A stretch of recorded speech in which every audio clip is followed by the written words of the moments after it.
Bueno, se analiza después lo sucedido en la causa Macri sobre privación ilegal de la libertad, o sea, la causa tramitada en Argentina y la de Bayarri y Juan Carlos sobre apremios ilegales y el andamiaje que tuvieron ambas causas, y se concluye en el deber de reparar en función de la violación de todas estas garantías que antes he enumerado, y bueno, y en una forma decorosa, bueno, se le pone fin a una causa que realmente dije yo que había transitado entre el asombro y la perplejidad, porque acá la víctima era efectivamente otra víctima, no la que nosotros ordinariamente pensamos. Y la práctica esta de ubicar el inmediatez y el calentamiento de la prensa, ubicar rápidamente a un culpable que después obviamente no se va a poder mantener la acusación, como ocurre la mayoría de las veces. Pero que en este caso tuvo el coraje, la audacia, la valentía de llegar a la Corte Interamericana y logró un pronunciamiento que sirve para todos los países de América. Esta es la trascendencia de un pronunciamiento. Por eso que a lo mejor hay 8.000 causas para tramitar y se deciden 80 o 100. Pero se eligen las causas porque las que por su interés van a impactar en todo el sistema y en todos los países. Esta jurisprudencia que yo estoy citando acá, la está citando un juez en Chile, la está citando un juez en Venezuela, en Costa Rica y en todos los países del sistema americano. ¿Está claro la trascendencia? Y en base, la jurisprudencia es obligatoria, de acuerdo a los precedentes, sentados por nuestra propia Corte, la jurisprudencia de la Corte Interamericana es obligatoria. Entonces, podemos repasar miles de casos, pero en todos se dice lo mismo. Con lo cual, la remisión final va a ser siempre a esta jurisprudencia.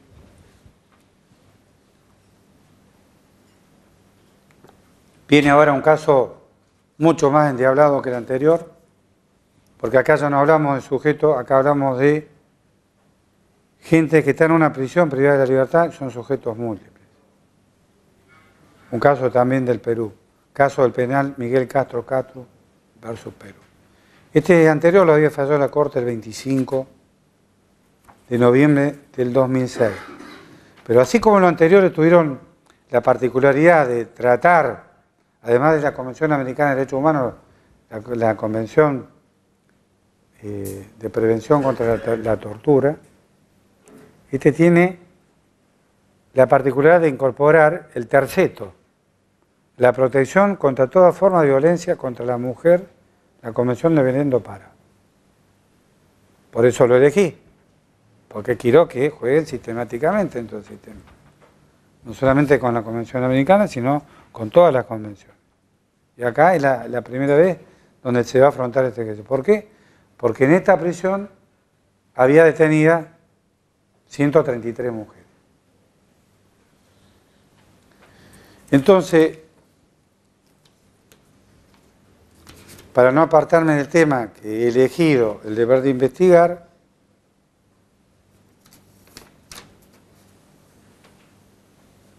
acá la Corte vuelve a hablar de la responsabilidad internacional.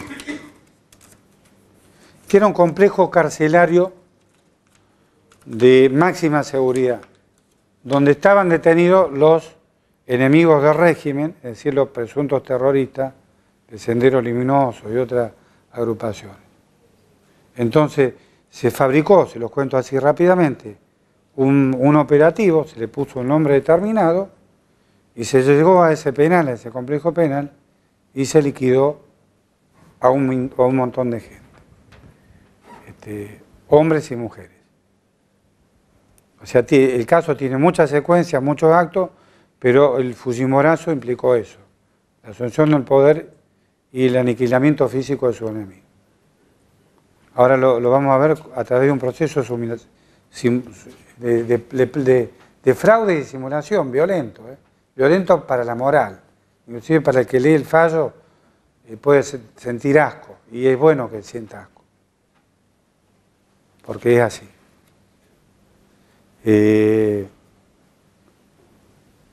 Cuando el uso de la fuerza ha ocasionado muerte o inclusive lesiones, el Estado tiene la obligación internacional de determinar a través de órganos judiciales independientes e imparciales si la fuerza utilizada fue excesiva y en su caso debe sancionar a los responsables materiales e intelectuales, así como indemnizar a las víctimas o a sus familiares. Y se castiga la entrega fragmentaria de la documentación, porque no se quiso entregar toda la documentación policial, la fragmentaria entregación de los informes médicos forenses, no se quisieron entregar todo, la falta de necropsias y de los resultados, y también la individualización de la víctima, una cosa terrible, porque hasta el día de hoy no se sabe realmente cuántos finalmente murieron en esta locura cometida por Fujimori. Esto es lo que resalto. En el escrito de alegato finales indicó que el derecho a estar exento de violencia en la esfera pública y en la esfera privada, estipulado en el artículo 3 de la Convención de Belém do Pará, incluye el derecho a la protección de otros derechos básicos, entre ellos la vida. En consecuencia, existe una conexión integral entre las garantías establecidas en la Convención de Belém do Pará y los derechos y libertades básicos estipulados en la Convención Americana, que se aplica al tratar la violencia contra la mujer como violación de los derechos humanos. Clarísima la Corte, clarísima con el agua. Bueno, se trata, por supuesto, la diferencia, se trata específicamente de la violencia de género, de los crímenes del Estado, la responsabilidad internacional del Estado, de los crímenes de lesa humanidad, del genocidio y de todos los supuestos de este plano y abanico de responsabilidad internacional, y después se va a concluir en la violación de los derechos humanos, y dice la Corte, una pregunta que también me han formulado mucho: ¿qué pasa si el Estado reconoce su responsabilidad, si la reconoce total o parcialmente, qué consecuencias tiene? La Corte responde acá, dice, al reconocer al respecto de su responsabilidad internacional por los hechos del 6 al 9 de mayo de 1992, el propio Estado manifestó que los actos de violencia se cometieron contra internos de determinada orientación, entiéndase, orientación política, quienes estaban en el pabellón 1A y el pabellón 4B, ocupados en el momento de los hechos por internos acusados de delitos de terrorismo vinculado al Partido Comunista del Perú, Sendero Luminoso. Según señaló el Estado, el acto tuvo un destino directo: atacar a Sendero Luminoso, y de la estrategia militar del gobierno de ese entonces hubo un direccionamiento de las acciones hacia ese partido, hacia ese grupo, y una lógica de guerra al adversario. Reconocido por el propio Estado, por el propio Fujimori. No sabemos si ya estaba declarado insano o no, o si realmente era un terrorista internacional, pero gobernaba Perú.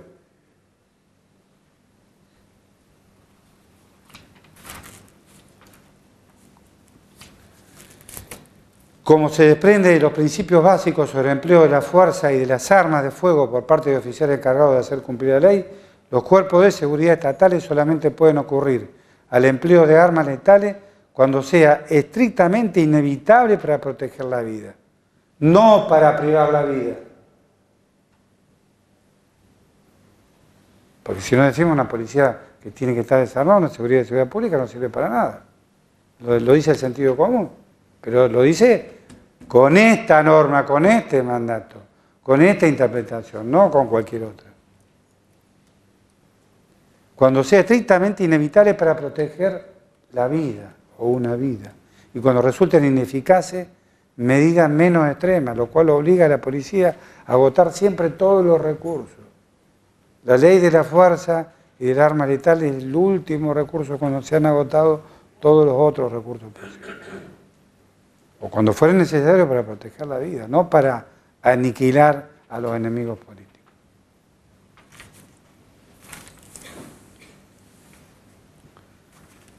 Fíjense que el otro tema que es común, que tiene que ver con la realidad argentina y latinoamericana, es inventar el amotinamiento.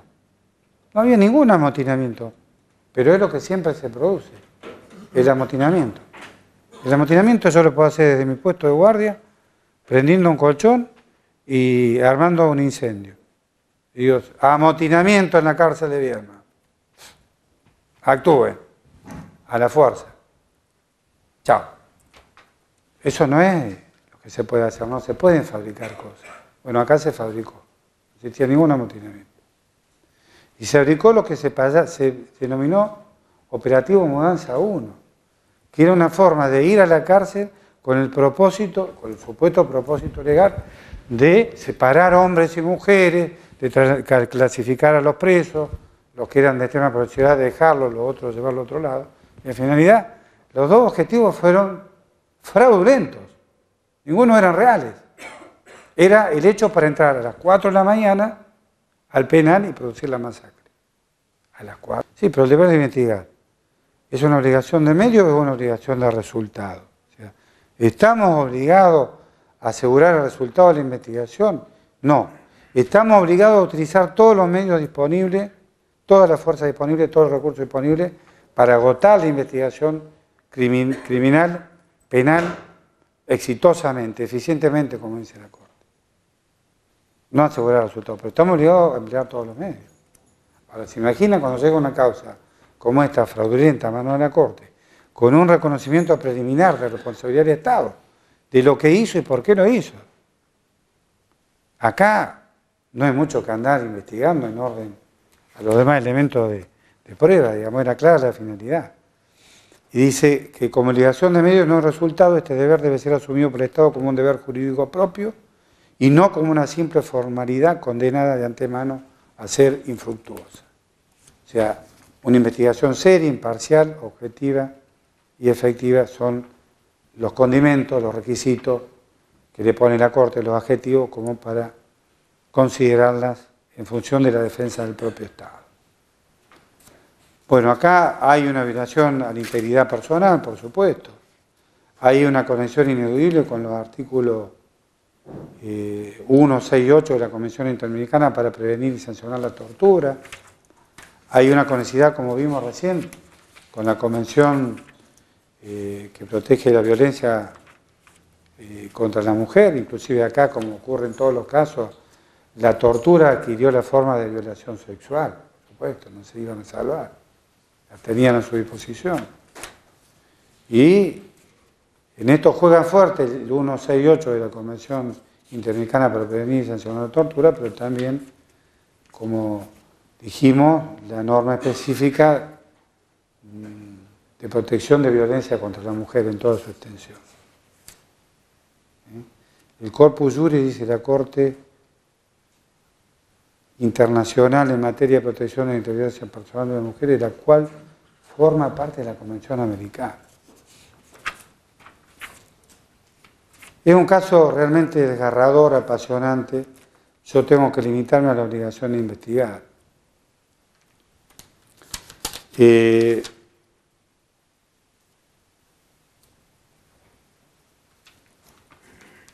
Voy a ir un poquito abreviando porque se me está yendo la hora de las manos y es una charla apasionante que tenemos que estar todo el día y seguir hasta mañana, pero bueno, los tiempos son los tiempos y uno tiene que tratar de ser lo más prudente posible.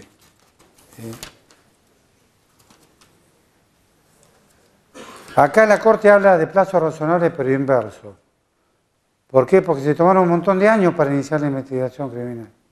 Todavía no podían encontrar todos los cadáveres de los que habían eliminado, que no se sabe si son 33, 43, 83.